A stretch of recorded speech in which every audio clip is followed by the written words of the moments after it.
Welcome to Sketchbook Legends. I'm your artist, Paul Hostetler. Today we're drawing a little Eastern twist on a beloved J.R.R. Tolkien character. That's right, I'm drawing a Shaolin Gandalf. Now I'm obliged to say a Gandalf, since this character is still under copyright. Tolkien family has a pretty iron firm grip on their properties. They really don't like other people using them without permission. And they're really squeezing old J.R.R.'s writings for all they're worth, especially the Middle-earth stuff. But I don't think they've been doing that great of a job, given that the quality of the adaptations they've been putting out has gone downhill ever since that first Peter Jackson Lord of the Rings.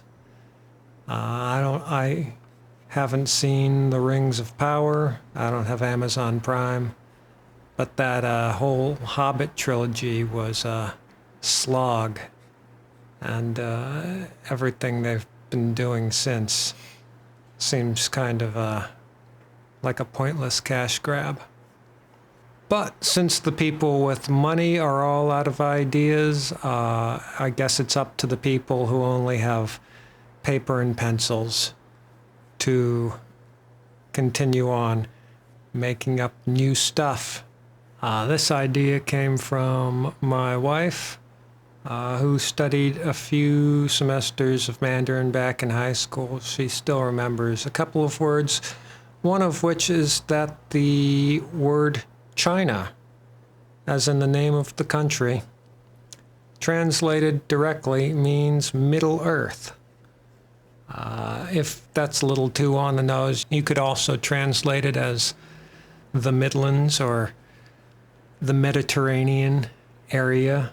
But, you know, I'm drawing Gandalf, so it's Middle Earth. Middle Earth is close enough. And, you know, that got the wheels turning in my mind. China also has big misty mountains and epic landscapes. China has vast steppes and horse lords riding around all over them. In fact, I think horses were introduced to China before they were introduced to England. I know that England was still really tribal and pagan until the Romans invaded around 2,000 years ago, whereas China was feudal 200 years before even that. So it's entirely possible that while England definitely didn't have standing armies of men with gleaming swords and plate armor at the time that The Lord of the Rings is supposed to have taken place, China definitely did. The similarities between feudal China and The Lord of the Rings kept popping up until I decided that I had to do something with this. I mean, if you switch the words east and west, you can even still have the ageless, beautiful beings sailing on across the ocean to the Undying Lands, except that if they were sailing west from England, they would be hitting Boston, and if they were sailing east from China, they'd either hit Japan or Los Angeles. But most importantly, China has its own legendary history of wise old men with long white beards who are improbably good at fighting with swords. Now, this may not be entirely true when it comes to historical accuracy, but when it comes to action movie accuracy, everyone knows that this is the case. If you have an old, white-bearded man with flowing robes, this is the person who can kick everybody else's ass. But he's also very wise and is a good source of inspiration and information. just like Gandalf is supposed to be. Holy cow. I just remembered the Chinese also invented fireworks, which Gandalf is also famous for in the Hobbit communities. Well, the similarities never end. I could easily have rounded out the Lord of the Rings cast with even more surly princes, immortals, tiny farmers, wandering fighters, and whatever the Chinese equivalent of dwarves are. I can see him creating an interesting pose here for Gandalf. Shaolin monks are Buddhist and therefore ostensibly non-violent, but they also practice kung fu, just in case punching and kicking and violence is absolutely called for. One of their tools that they use is a long staff that could be used as a walking staff, but it could also be used as a weapon.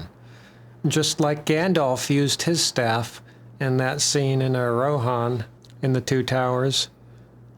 But one of their moves that they can do with the staff, one of their kung fu moves that the Shaolin Buddhist monks learn how to do, is how to balance the staff on the ground and then climb up it a short ways to make themselves taller so they can see farther.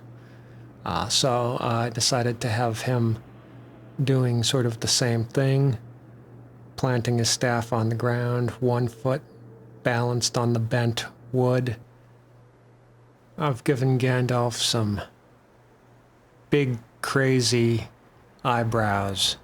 The white-bearded wise man is all over wuxia films and kung fu Shaolin movies, but I took inspiration specifically from Lo Lie in the Clan of the White Lotus.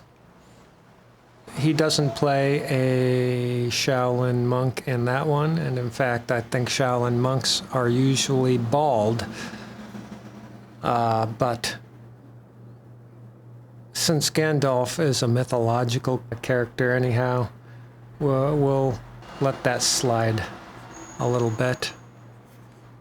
In regards to his hat, it was very important to me that Gandalf have a pointy hat. It's one of the few items that is specifically described in Tolkien's writings about Gandalf, is that he wears gray robes and a pointy hat. So I wanted my Gandalf to have a pointy hat, and I didn't want it to be one of those round straw hats. I thought that would be a little bit too cliche. I went searching through the internet for a pointy Chinese or Tibetan hat, and I found one. This is sort of a Tibetan-inspired cap that I absolutely took liberties with. In real life, the point is much smaller, and those flaps on the side of his head are actually usually curled up over the sides of the hat. But part of the idea was that Gandalf picks up little bits and bobs and parts of his outfit from the various areas around Middle-earth that he wanders.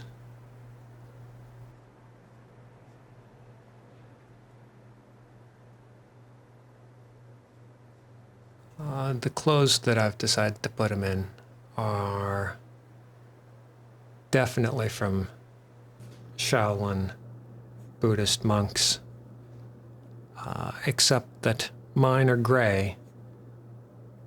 Usually Shaolin monks are dressed in saffron robes or yellow. Another staple of the Shaolin monks are the very fine, long mustaches they have. I thought it would be neat to have those whipping around as he twirls on his staff. He's got a sort of battle-ready expression right there. and an extra long beard. Their other accoutrements vary from area to area. I think in Tibet they've got these massive hats with mohawks on them. Other places they've got little round caps, velvet caps. None of those seemed wizardly enough for me, or at least wizardly in a Western sense. But the Shaolin robes did seem like a pretty one-to-one fit with Gandalf's robes, given that Gandalf's robes are based on a monk's robes, like a Christian monk, let's say a Benedictine monk, because they make a really good beer. Anyway, monks pretty much dress the exact same all over the world. They've got long robes, sometimes with hoods. I don't think the Shaolin monks have hoods on their robes. They've got a little belt to keep everything together. Very simple clothes to show that they are not concerned with earthly matters like fashion. They are more in tune with prayer and wisdom and learning, including the learning of ass-kicking in the case of the Shaolin monks. Oh, and while I'm thinking of something important to say, remember to like and subscribe. I really was spoiled for choice when it came to reference for this piece. I mean, just meant that I got to look up a lot of old kung fu movies, watch them, find out a lot more about them, really.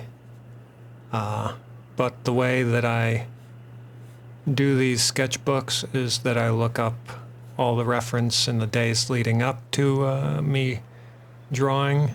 I try and absorb it and keep it in my mind's eye. And then when I'm actually doing the sketchbook, I don't look at any reference at all, which does, tend to lead to some inconsistencies. But it means that I'm drawing purely from my imagination. And that's, for me at least, the fun part of the sketchbook, is taking it directly from my brain and throwing it on the page, seeing how close I can get. Now I'm drawing his sword there. The Chinese had a lot of swords, dating back a long time. I've decided to give Gandalf a dao, which is sort of a scimitar-style sword. Just given that in The Lord of the Rings, I think Gandalf's sword is called Orcrist, or the Goblin Cleaver, I think. But it's of elvish design. And at least in the movies, the elves always had very curvy Art Nouveau style clothes and weapons, and a big scimitar was the closest that I could come to a big curvy sword in Chinese martial history. Sometimes you'd see these with rings punched through the unsharpened edge. That seemed a little ostentatious for a wandering monk, and also I just didn't want to draw those. I also didn't feel that it would have fit for Gandalf to have one of those double-bladed straight swords, which might have been more compact and more efficient in terms of weaponry. But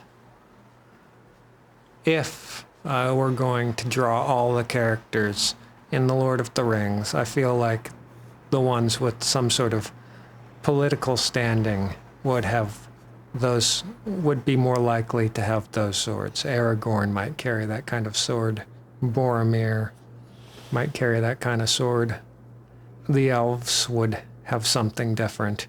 So Gandalf would have something different. You can see there the standard Shaolin sort of soft slipper. Usually these Shaolin temples are completely paved with stone. It makes sense that they have something that looks like a moccasin that they'd wear on their feet. I don't know if they wear that kind of shoe when they're out in the world outside the monastery or the temple. But they are incredibly easy to draw. You'll listen to me talk a lot about whether things are easy to draw. For example, it's much easier to draw the long curve of his staff that he's standing on when the paper is oriented a certain way. It's just the way your arm curves. You want to make the same arc as your hand would if you were hinging it at the elbow. So I had to turn the paper sideways. I could have done the curve with the paper in its original position, but there's no need to. I've drawn the end of that staff with a sort of fan curve to the edge of it. I was taking a little bit of inspiration from the, what's it called? Yue Ya Chan, or I think it might also be the moon spear, which is a sort of wandering Buddhist monk weapon that they'd carry when they were on the road. One end of it would be this flat metal spade, ostensibly so that they could bury any dead bodies that they find. But really, it was sharpened so that they could use it to fend off anyone who tried to attack them. On the other end of this thing would be another metal blade with two prongs on it in the shape of a crescent moon. This would be used to sort of hold back dangerous animals, and you could keep it at arm's length until you got to safety. I didn't draw that end of the spear because I really wanted to have him standing on the spear, and I don't think that sort of spear is also the same kind that's meant for climbing up. So I just left that off. But I kept the spade at the other end, just because A, it's a classical Buddhist weapon, and B, I'm imagining that instead of being made of metal in my own headcanon, this little fan-shaped shovel is made of jade or magical crystal. You can see where I've put a long cape fastened on one shoulder. I think it's probably not the exact same way that the Shaolin monks do it, but its inaccuracies abound. The concept of mashing up the Lord of the Rings with ancient Chinese legends, it stuck with me. Even the Chinese, they do love their mythological legends.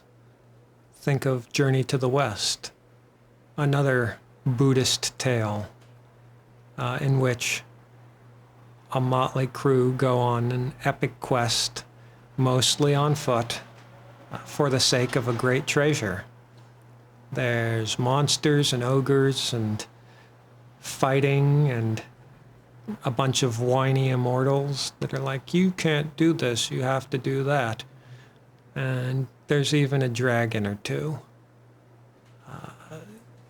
Chinese mythology has a huge pantheon of various levels of gods and deities and immortals and heroes that more closely resembles Tolkien's mythology for Middle-earth, with the Maiar and the Iluvatar and the various categories of deity and elf, different sorts of creatures that live in the land,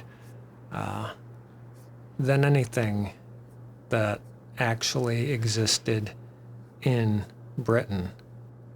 I really don't know what sort of mythological creatures Britain had before the Roman conquest. I know that Tolkien took a lot of the Lord of the Rings from Norse mythology. The Norse are the ones who came up with the elves and the trolls and the dwarves. And you can see that the dwarvish writing that he scatters around in his books is almost exactly the same as Nordic ruins from, Scandinavia. So he was pulling a lot from Norway and Finland and Iceland for what he wanted to be the essential mythology of England.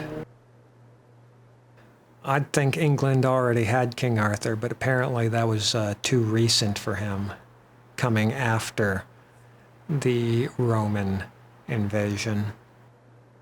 They also have the great pagan traditions of the Celts, which he could have pulled from, but I don't think that was his area of study. I mean, he was an Oxford scholar, and I think he was really deep into Nordic runes and languages and translation.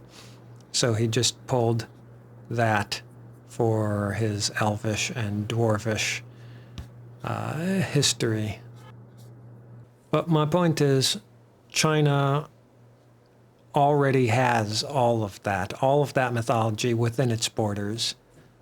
And that's even just within China proper. You don't even need to go to Tibet or Taiwan, and they shouldn't.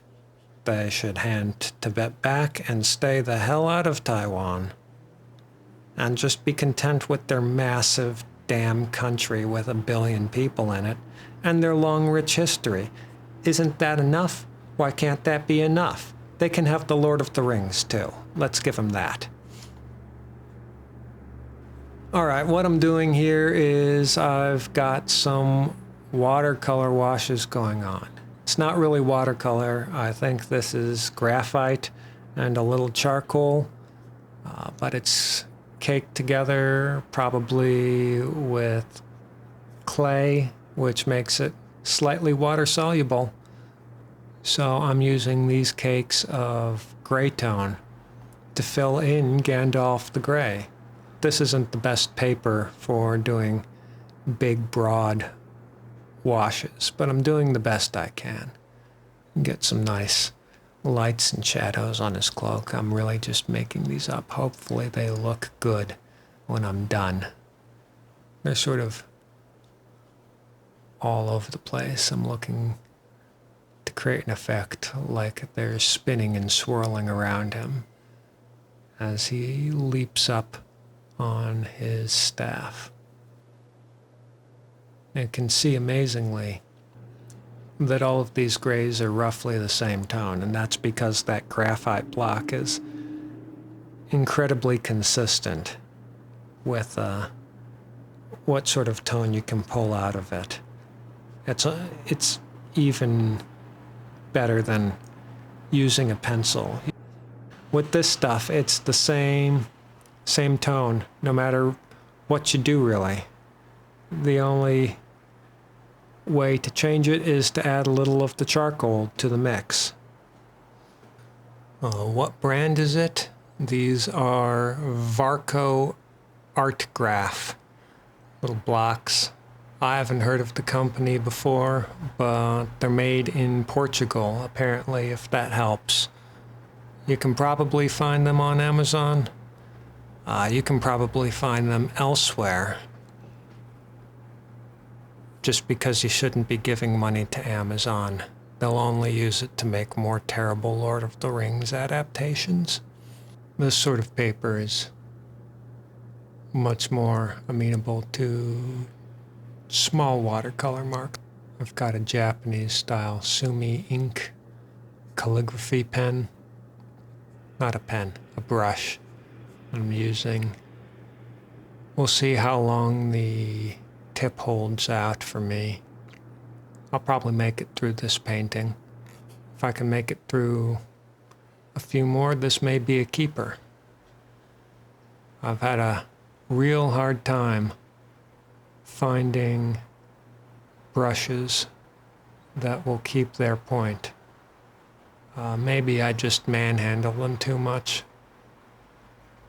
Maybe brushes these days are just terrible. After a couple of days of using any brush in my collection, I usually start to get split ends, which is no good if you need like a thin exact line. For washes, it's a little bit more forgiving. And I'm working with a little bit more of the charcoal block here. I've wetted down the charcoal block. I've probably mixed it with a little bit of the graphite because that charcoal block will give you a pitch black ink if you just do it undiluted. Now, I really do think that there is an epic waiting to be made by mashing up Lord of the Rings with Chinese folklore, especially if it's something like Journey to the West. I mean, best of all, Journey to the West is actually extremely old and out of copyright. Anyone can do anything they want with it. In fact, just the other day, I saw the trailer for a new Journey to the West movie. I've seen trailers for like 15 Journey to the West movies in my life. One of them had Jackie Chan in it.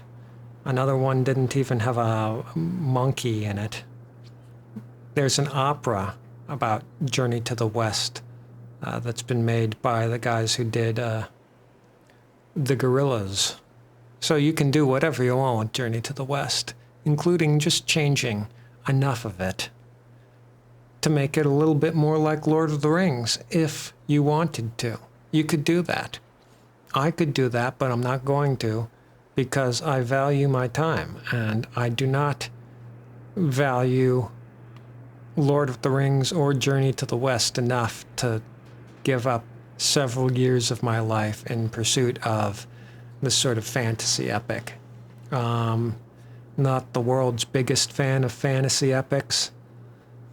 Good God, they just take so long. But I do highly encourage someone else to make a Chinese Lord of the Rings adaptation. This sketch is personally enough for me. If I work on this anymore, I'll probably ruin it. I'm just gonna put my signature down there and call it a day. And that is a Shaolin Gandalf.